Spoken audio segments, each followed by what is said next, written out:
Hello student, how are you? I hope good. आज के इस वीडियो में हम क्लास 10 के यूपी बोर्ड 2024 के जो चैप्टर नंबर 6 है हमारे पास में त्रिभुज, उसके हम इंपोर्टेंट क्वेश्चन पढ़ने वाले हैं अति लघु के, जो 2 नंबर में आते हैं हर साल। ये हमने 3 क्वेश्चन लिए हैं उसके, बहुत ही ज्यादा जो इंपोर्टेंट है। इसमें जो पहला क्वेश्चन है वो क्या है, सिद्ध कीजिए कि एक त्रिभुज की किन्हीं 2 भुजाओं के मध्य, अब एक त्रिभुज लिया हमने ये, इसकी किन्हीं 2 भुजा, एक भुजा है और एक भुजा है, इसके मध्य यानी कि इसके यहाँ बीच में और यहाँ पर बीच में 2 बिंदु दिए हुए हैं से मिलाने वाली तीसरी भुजा के समांतर होती है। इनके अगर हम यहाँ से यहाँ पर एक भुजा मिला देंगे इस तरह से, तो ये जो भुजा है ये इस भुजा क्या होगी, समांतर होगी। हमको ये सिद्ध करना है। अब कैसे करेंगे इसको, हमने त्रिभुज मान लिया इसको ए बी सी, हमने एक त्रिभुज बनाया ए बी सी, इसमें एक भुजा बिंदु डाला डी और एक बिंदु हो गया ई, यानी कि इस बिंदु का नाम क्या दिया हमने, डी, और इसका क्या नाम दिया हमने, ई। तो हमने क्या लिखेंगे इसमें, हल। और कैसे करेंगे हम इस क्वेश्चन को, बिल्कुल ठीक इसी तरह से करना है। माना त्रिभुज ए बी सी में, हम इस त्रिभुज में है ए बी सी में, डी तथा ई, डी और ई हमने क्या लिए, भुजाओं ए बी वे ए सी, वे ए सी के जो मध्य बिंदु है हमने डी और ई लिए हैं। उसके बाद हम हेडिंग डालेंगे सिद्ध करना है। हमको क्या चीज सिद्ध करनी है, हम वो लिखेंगे। हमको सिद्ध करना है कि जो डी है समांतर है या पैरेलल है लाइन बी सी के, डी समांतर है किसके, बी सी के। यहाँ तक क्लियर हो गया। उसके बाद उत्पत्ति वो होती है जो भी हम इस त्रिभुज में काम करेंगे, जो भी हम वर्क करेंगे उसको हम उत्पत्ति बोलते हैं। हमको बिल्कुल इसी तरह से हेडिंग डालनी है। इसमें लिखेंगे डी ई को मिलाया, डी को और ई को इस तरह से हमने क्या करा, मिला दिया, इस तरह से हमने क्या करा, इसको मिलाया। उसके बाद क्या माना हमने, डी भुजा ए बी, डी जो भुजा है वो ए बी और ई जो भुजा है ए सी का मध्य बिंदु है, ये हमको दिया हुआ है ऊपर।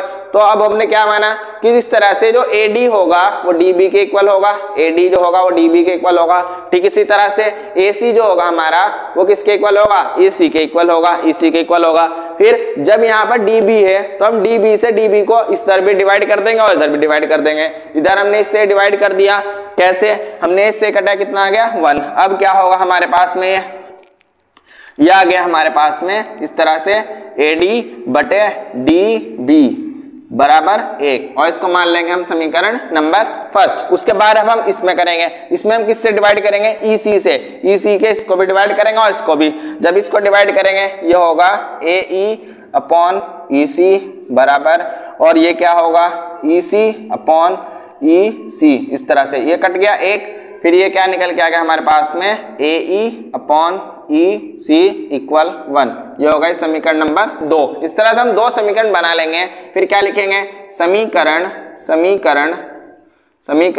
1 व 2 से, समीकरण 1 व 2 से। समीकरण 1 व 2 से क्या मतलब है इसका मतलब है कि जो DB A D upon D B है वो भी 1 के इक्वल है, और ए ई अपॉन ई सी जो है वो भी 1 के इक्वल है, तो दोनों 1 के इक्वल है, तो ये आपस में भी इक्वल होंगे। हम यहाँ लिख देंगे ए डी बटे डी बी बराबर होंगे किसके, ए ई बटे ई सी के, ये इसके बराबर होंगे हमारे पास में। जब ये बराबर होते हैं तो हमने एक प्रमेय हमारे पास में, उसमें क्या होती है प्रमेय कि जब 2 भुजाओं के अनुपात आपस में बराबर होंगे तो जो उनके मध्य बिंदु से जो मिलाने वाली रेखा होगी वो क्या होगी, इस त्रिभुज के समांतर होगी, वो दूसरी भुजा के समांतर होगी। क्या है प्रमेय हमारे पास में कि जब 2 भुजाओं के अनुपात के जो बिंदु होंगे वो बराबर होंगे, बिल्कुल इक्वल होंगे, तो हमारे पास में ये भुजा इसकी क्या होगी, इक्वल होगी। तो अब यहाँ लिख देंगे।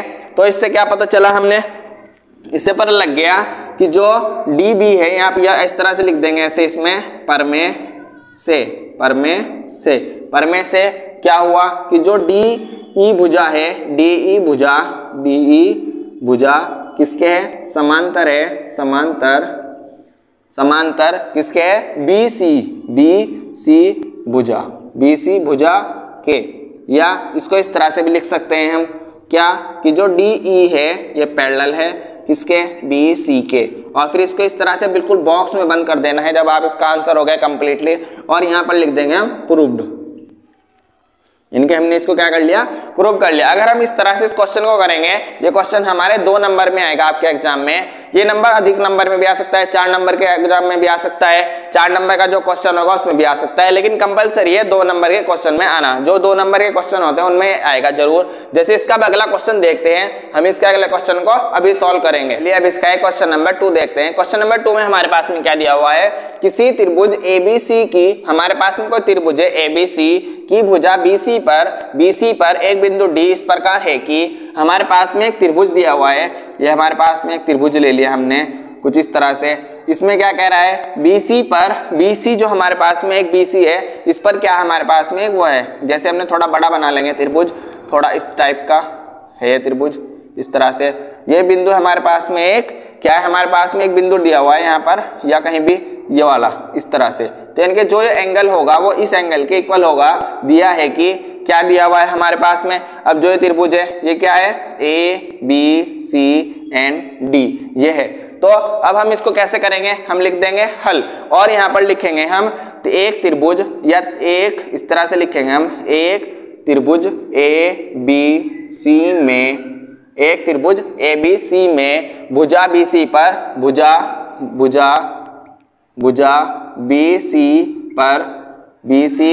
पर एक बिंदु, यहाँ लिख देंगे इस तरह से हम, एक बिंदु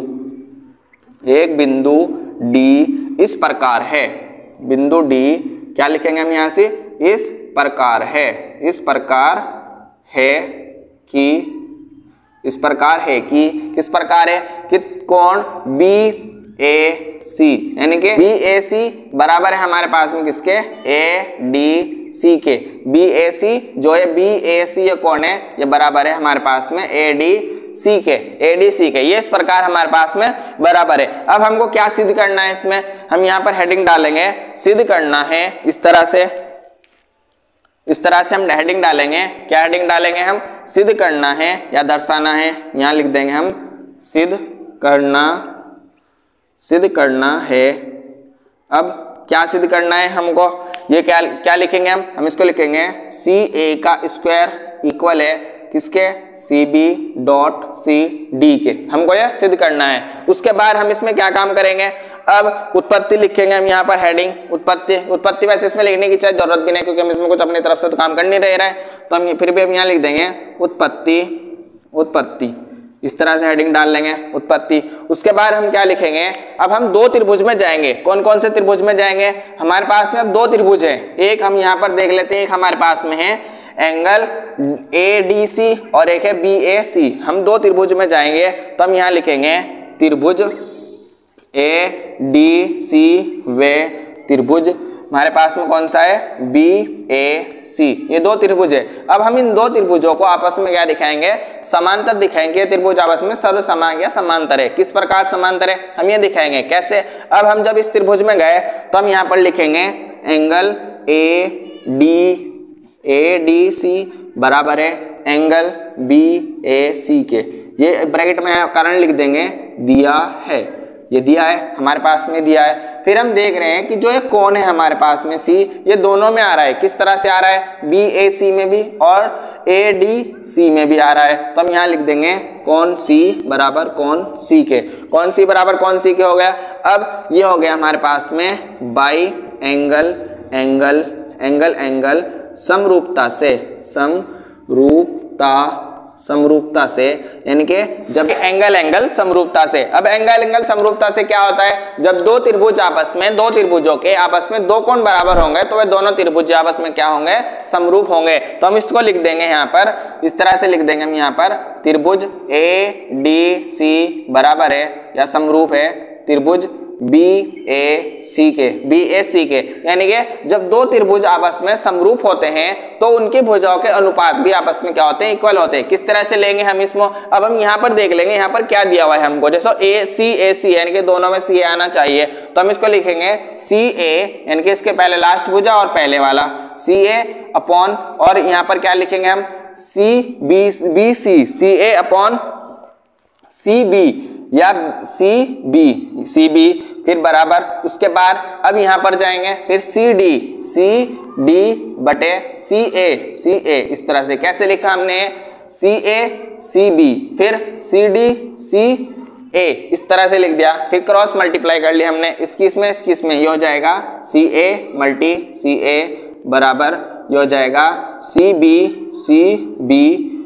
क्या हो जाएगा ये C B dot C D, या ये हो जाएगा सी ए का स्क्वायर बराबर सी बी मल्टी या सी डी, ये हो गया। ये क्या निकल के आ गया हमारे पास में, ये जो हमको प्रूव करना था ये हमने प्रूव कर लिया है, ये हमारा प्रूव्ड हो गया। क्वेश्चन नंबर 2 था, ये हमने क्वेश्चन नंबर चैप्टर नंबर जो 6 है हमारे पास में त्रिभुज, उसके हमने बहुत ही ज्यादा इंपॉर्टेंट क्वेश्चन लिए हैं, जिसका हमने इसका दूसरा क्वेश्चन सॉल्व किया है। दूसरे क्वेश्चन में क्या किया हमने, पहले हमने 2 त्रिभुज बना लिए, एक ही त्रिभुज के अंदर 2 त्रिभुज, क्योंकि इसने ऐसे ही कहा था। फिर हमने लिखा सिद्ध करना है, क्या सिद्ध करना है हमने वो लिख दिया। उत्पत्ति में हमने 2 त्रिभुजों का आपस में समरूप दिखाए कि वो एंगल से या कुछ से हमने उनको समरूप दिखा दिया। जब समरूप हो गए, जब 2 त्रिभुज आपस में समरूप होंगे तो उनके भुजाओं का अनुपात भी इक्वल होगा, हमने कर लिया। इसकी इसमें मल्टी इसकी इसमें मल्टी निकल के आ गया। बहुत ही ज्यादा आसान क्वेश्चन था, बहुत ही सिंपल क्वेश्चन था। अब हम इसका क्वेश्चन नंबर 3 देखते हैं। अब ये इसका क्वेश्चन नंबर 3 सॉल्व करते हैं। क्वेश्चन नंबर 3 में हमारे पास में क्या दिया हुआ है, समबाहु त्रिभुज ABC। हमारे पास में एक समबाहु त्रिभुज है ABC, हमने एक त्रिभुज लिया ABC समबाहु है। समबाहु त्रिभुज वो होता है जिसकी तीनों भुजाएं आपस में बराबर हों। सिद्ध कीजिए कि इसकी ऊंचाई जो है, इसकी ऊंचाई है AD है, कितना है A√3/2 है। अब हमने इसको ऐसे कर लिया, क्योंकि हमने इसको ऐसे, क्योंकि वीडियो बहुत लंबी हो रही थी इसलिए हमने इसको छोटी करने के लिए हमने इसको सॉल्व कर लिया पहले ही। अब किस तरह से करा हमने, सबसे पहले हमने जो दिया है हमें क्या दिया हुआ है, एक समबाहु त्रिभुज ABC, हमको एक समबाहु त्रिभुज ABC दिया हुआ है। भुजा AB बराबर BC बराबर CA, क्यों, क्योंकि समबाहु त्रिभुज की तीनों भुजा आपस में बराबर होती है। किसके बराबर, ये A के। उसके बाद हमको क्या सिद्ध करना है, हमको लिखना है, सिद्ध करना है त्रिभुज ABC की ऊंचाई, जो हमारे पास में त्रिभुज ABC है ये, इसकी जो ये ऊंचाई है ये ऊंचाई कितनी है, A√3/2, ये हमने इसकी ऊंचाई ले ली। फिर अब हम क्या करेंगे, हम 2 त्रिभुजों में जाएंगे। पहला त्रिभुज हमारे पास में होगा ABD, फिर अगला होगा ADC। तो हमने इस तरह से ADB और ADC हमने 2 त्रिभुज लिए। हम इन 2 त्रिभुजों को क्या दिखाएंगे, आपस में समरूप दिखाएंगे कि आपस में त्रिभुज इक्वल है। उससे फायदा क्या होगा, उससे फायदा होगा कि हमारे पास में ये भुजा और ये भुजा निकल जाएगी। किस तरह से करा हमने, AB बराबर है BC के, किस तरह से यहाँ लिख देंगे हम इस तरह से, समबाहु त्रिभुज की भुजा कारण में अगर पूछेगा तो हम क्या लिखेंगे, समबाहु त्रिभुज की भुजा। फिर AD क्या है, क्योंकि AD दोनों में आ रही है तो हम यहाँ लिख देंगे इस तरह से कॉमन साइड या सर्वनिष्ठ भुजा, इस तरह से लिख देंगे। फिर एंगल ADB बराबर एंगल ADC, यानी कि ये भी एंगल यहाँ पर है और ये भी यहाँ पर है, तो ये भी क्या है, दोनों में आ रहा है, या ये लिख देंगे प्रत्येक 90, क्योंकि 90 का क्यों है, क्योंकि सीधे डली हुई है, बिल्कुल खड़ी है, हाइट है, समबाहु त्रिभुज में बिल्कुल सीधे डलती है, तो उससे क्या होता है, ये एंगल और ये एंगल 90 डिग्री का बनाता है, तो हम यहाँ लिख दिया प्रत्येक 90। उसके बाद अब हमें पता लग गया ADB जो त्रिभुज था ADC के समरूप और समांतर आ गया। जब ये आ गया तो जो BC थी, अब जो पूरी BC है किससे बनी है, BD प्लस DC बराबर A के, क्योंकि दोनों इक्वल है तो हमने क्या कर लिया, 2BD बराबर A। BC बराबर कितना निकल के आ गया हमारे पास में, जो ये BD है बराबर A/2, ये निकल के आ गया। उसके बाद अब हम त्रिभुज में कौन से हम जाएंगे, ADB हमारे पास में केवल इतने वाले इस त्रिभुज में जा रहे हैं हम, ये A है, ये B है और ये D है, इधर के हिस्से को हमने छोड़ दिया। इस तरह से इसमें क्या लगाया हमने, पाइथागोरस प्रमेय लगाई। पाइथागोरस प्रमेय क्या कहती है हमारे पास में, कर्ण का स्क्वायर बराबर आधार का स्क्वायर प्लस लंब का स्क्वायर। हमने क्या करा, ये पाइथागोरस, ये हमारे पास में कर्ण है तो AB का स्क्वायर बराबर AD लंब का स्क्वायर प्लस आधार का स्क्वायर। फिर इसकी जगह वैल्यू रख दी, AB की जगह A, ये झुका तो BD की जगह A/2 रख दिया। A का स्क्वायर बराबर DB का स्क्वायर बराबर प्लस A का स्क्वायर अपॉन 4 हो गया। इसको इधर उठा लाए तो ये हो गया माइनस का। अब इसको किस तरह से सॉल्व किया, ये होता A का square minus A square upon 4, इसका 1 ले लिया, इसके से मल्टीप्लाई हो जाएगा 4A का स्क्वायर माइनस A का स्क्वायर अपॉन 4 और ये जाएगा 3A का स्क्वायर अपॉन 4। इस तरह से हमने इसको सॉल्व कर लिया। ये आ गया हमारे पास में, इसका स्क्वायर हटाया, इस पे रूट आ गया, निकल के आ गया। फिर उसके बाद हमने जो प्रूव करना था, हमने जो निकालना था, सिद्ध करना था, हमने वो निकाल लिया है, तो हम यहाँ लिख देंगे प्रूव्ड।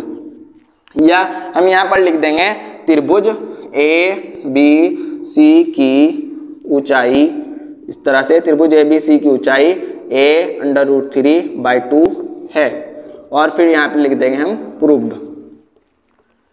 इस तरह से हम इसको प्रूव कर लेंगे। ये हमने इसका क्वेश्चन नंबर 3 सॉल्व कर लिया है। ये हमारे एग्जाम में जरूर आएगा, यूपी बोर्ड 2024 के मैथ के एनसीईआरटी की बुक से लिया है ये आपके एग्जाम में जरूर आएगा किसी ना किसी सेट में। तो हमने इसके जो चैप्टर नंबर 6 था हमारे पास में त्रिभुज, उसके जितने भी इंपॉर्टेंट क्वेश्चन थे उनका सभी का सोल्यूशन कर लिया है। आई होप आपको वीडियो पसंद आई होगी। अगर इसमें कोई डाउट है तो आप कमेंट करके पूछ सकते हैं। हमारे चैनल को सब्सक्राइब कीजिए और वीडियो को लाइक कीजिए।